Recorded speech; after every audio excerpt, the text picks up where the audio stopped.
ఉండబోతుంది మీ మెదక్ దంగల్? అసలు మెదక్ దంగల్ కాదు, మొత్తం దేశం దంగల్ అంతా వన్ సైడ్ అయింది. వారంతా వన్ సైడ్ అయిపోయింది. కాశ్మీర్ నుంచి కన్యాకుమారి దాకా మీ టీవీ, మా టీవీ, ఈ టీవీ, ఆ టీవీ అని ఏ టీవీ లేదు. ఎవరు సర్వే చేసినా 400 సీట్లతోటి నరేంద్రుడు మూడోసారి ప్రధానమంత్రి కాబోతున్నారనేది ప్రపంచమంతా కోడేగుస్తూ ఉంది. సో దాంట్లో మెదక్ కూడా ఉంటుంది, మెదక్ కూడా గెలుస్తాం. దాంట్లో డౌట్ పడాల్సిందేముంది? మీరు ఒక దిక్కు పోతుంటే మా మెదక్ పార్లమెంట్ ప్రజలు కూడా వేరే దిక్కు పోరు కదా, అటే పోతారు మా వాళ్ళు కూడా. అంటే ఇప్పటికే మీరు మీ పార్టీ నుంచి అభ్యర్థిగా ప్రకటించారు. రెండు పార్టీలు కూడా ఒకవైపు కాంగ్రెస్ కానీ బీఆర్ఎస్ కానీ అభ్యర్థుల కోసం వెతుకులాడుతున్నారు. ఎట్లా చూస్తుంది? అంటే ఆ స్థాయిలో నేను అట్లా మాట్లాడడం బాగుండదు, ఎందుకంటే అభ్యర్థిగా డిక్లేర్ అయి ఉన్నాను కాబట్టి. కానీ ఇరు పార్టీలకు కూడా అంత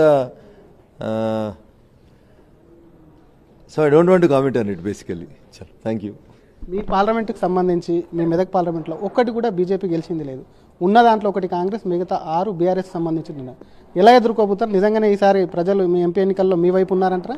100% భారతీయ జనతా పార్టీ వెనకాల నరేంద్ర మోడీ గారి నాయకత్వం పట్ల ఉన్నారు. సో ఇది చాలామంది అడుగుతున్నటువంటి ఒక ప్రశ్న. కవిత గారు ఓడిపోయినప్పుడు 7 బీఆర్ఎస్ ఎమ్మెల్యేలే ఉన్నారు నిజామాబాద్ పార్లమెంట్లో. బండి సంజయ్ గారు గెలిచినప్పుడు కరీంనగర్ పార్లమెంట్లో 7 బీఆర్ఎస్ ఎమ్మెల్యేలే ఉన్నారు. సికింద్రాబాద్ నుంచి కిషన్ రెడ్డి గారు గెలిచినప్పుడు 7 బీఆర్ఎస్ ఎమ్మెల్యేలే ఉన్నారు. రెండోసారి కేసీఆర్ ముఖ్యమంత్రి అయ్యిండు, వాళ్ళ క్యాబినెట్ ఉంది, మంత్రులు ఉన్నారు.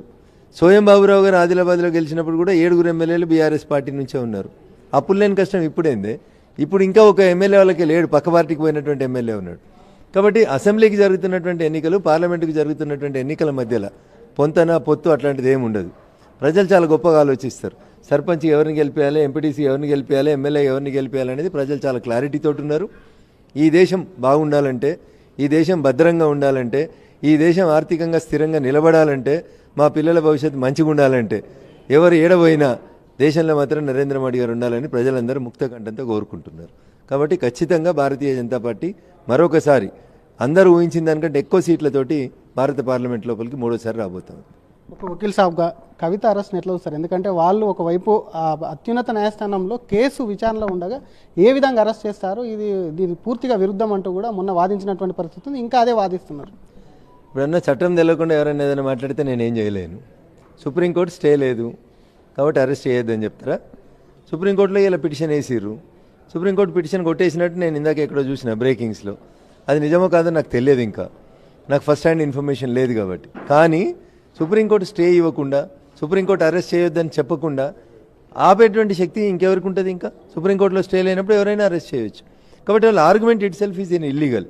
వాళ్ళకి చట్టం తెలియదని చెప్తే బాధ. వాళ్ళకి 2 ఇంగ్లీష్ ముక్కలు వస్తాయి, 4 కాన్వెంట్లలో తిరిగి చదువుకున్నారు కాబట్టి ఏదో 2 కాయిదాలు పట్టుకొని ఏది పడితే అది ఒరుతూ ఉన్నారు. మరి అట్లయితే కోర్టులు ఎందుకు ఇన్వాల్వ్ కాలేదు? ఒకవేళ వచ్చిన అధికారులు తప్పు చేసిండ్రు అనుకోండి, వారిని రిమాండ్ చేసినటువంటి కోర్టు జడ్జి గారు అయితే నీకంటే నాకంటే ఎక్కువ చదువుకున్న ఆయనే కదా. అరే ఆమెను అరెస్ట్ చేయొద్దు, సుప్రీంకోర్టులో కేసు పెండింగ్ ఉంది, ఇంటికి పంపురని ఎందుకు చెప్పలేదు జడ్జి గారు? సో ఎందుకంటే ఎక్కువ నేను మాట్లాడడం సమంజసం కదా, ఎందుకంటే దాని matter is pending before the supreme court.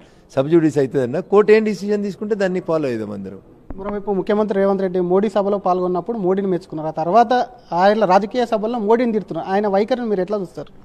అంటే అందితే జుట్టు, అందకపోతే కాళ్ళు. మోడీ గారు పైసలు ఇస్తేనే వాళ్ళ ప్రభుత్వం నడుస్తుంది. రేవంత్ రెడ్డి గారు ముఖ్యమంత్రి అయిన తర్వాత కేంద్ర ప్రభుత్వం నుంచి లేదా అప్పుల రూపం లోపల వారు తెచ్చుకున్నటువంటి డబ్బులు ఎంతనో ఒకసారి లెక్కేయండి. సుమారు 9,000 కోట్ల రూపాయలని వారు 100 రోజుల పాలన లోపల ఆయన అప్పు తీసుకొచ్చుకున్నాడు కేంద్ర ప్రభుత్వం దగ్గర నుంచి.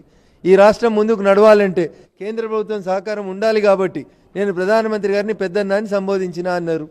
ఇల్లు నడిస్తేందుకు ఒక రకంగా, అంటే ఏరు దాటిదాకా ఒకటి, ఏరు దాటినాక ఇంకొకటి అన్నట్టు చేస్తున్నారు. వారు విఘ్నతకే వదిలేస్తాను నేను. అంటే ఒక కంపెనీ ఉందంటే ఇందాక జితేందర్ రెడ్డి కానీ రంజిత్ రెడ్డి పార్టీలో చేయడం, ఏ కంపెనీ కొంచెం చెప్తారా మాకు? ఖచ్చితంగా వాళ్ళు చెప్పకపోతే నేను చెప్తాను. 2 రోజులు వాళ్ళకి టైం ఇద్దాం. If they don't open their mouth definitely I will tell you. Okay, Jitender Reddy కేవలం ఆయనకు ఎంపీ సీట్ రానందుకే పార్టీ మారారంట అని నేను అనలేదు. వారు చెప్పాలి. ఇప్పుడు నిన్నటిదాకా నీ కొడుకు ఇచ్చింది పార్టీ, ఎమ్మెల్యే ఇచ్చింది అవకాశం, అప్పుడు పార్టీ మంచిది, పార్టీకి సిద్ధాంతం ఉంటుంది. మీరు ఎంపీ అడిగి ఇవ్వకపోతే పార్టీ చెడ్డది, పార్టీ సిద్ధాంతం చెడ్డది అంటే ఎట్లా? సో వారు దాని వెనకాల వ్యక్తిగత ప్రయోజనాలు ఉంటే చెప్పుకోవాలి. ఎస్, నాకు టికెట్ రాలేదు కాబట్టి నేను పోతా ఉన్నా, నాకు ఇన్ని రకాలుగా అన్యాయం జరిగిందని వారు మాట్లాడితే తప్పేం లేదు. అట్లా మాట్లాడకుండా బీజేపీకి సిద్ధాంతమే లేదని చెప్తే